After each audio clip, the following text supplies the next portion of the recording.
હાય parents, આજે હું તમારી માટે લાઈવ આવી છું. અને જે હમણાં જ મારી પાસે એક પેરેન્ટ્સ આવીને ગયું અને એમને એક સવાલ હતો કે મારું બાળક ગમે તેટલું કહો એ માનતું જ નથી, બહુ જ જીદ કરે છે, તો એનું શું સોલ્યુશન. તો આજે મને એવું લાગ્યું કે ઘણા બધા પેરેન્ટ્સને પણ આવો એક સવાલ હશે જેનું સોલ્યુશન કદાચ હું આપને આપી અને આપની મદદ કરી શકું. તો એના માટે એક જ સોલ્યુશન છે કે બાળકની જીદ એ નાનપણથી જ શરૂઆત થાય છે એની.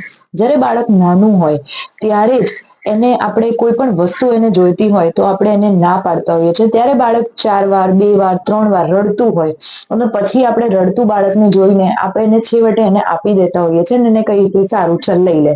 બટ એટ ધ એન્ડ બાળકના માઇન્ડમાં એક એક ઇમેજ થાય છે, એક બાળકના માઇન્ડમાં એક પ્રોગ્રામિંગ થાય છે કે હું 3 વાર 4 વાર કોઈ પણ વસ્તુ માટે રડીશ તો મને એ તરત જ વસ્તુ મળી જવાની છે અને એના માટે હા પડવાની છે.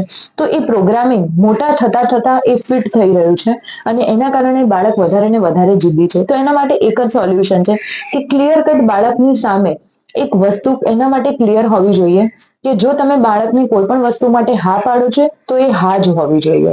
અને જો કોઈ પણ બાળકને ના પાડો છો કે આ વસ્તુ નહીં મળે તો એ ગમે તેટલું જીદ કરે છે, રડે છે, પછાડે છે, જમતો નથી, વસ્તુઓ ફેંકી દે છે, ગમે તે કરે છે, પણ એ બાળકને ના એટલે ના. એનાથી બાળકના માઇન્ડમાં એક વસ્તુ ક્લિયર થશે કે મારી મમ્મી કે મારા પપ્પાએ કોઈ પણ વસ્તુ માટે ના પાડી છે તો એનો મતલબ ક્લિયર ના છે.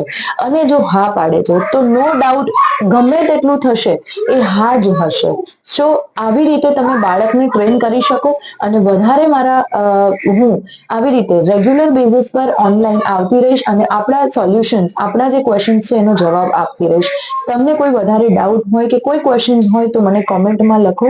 અમારી લિંક અંદર આપેલી છે. Thank you.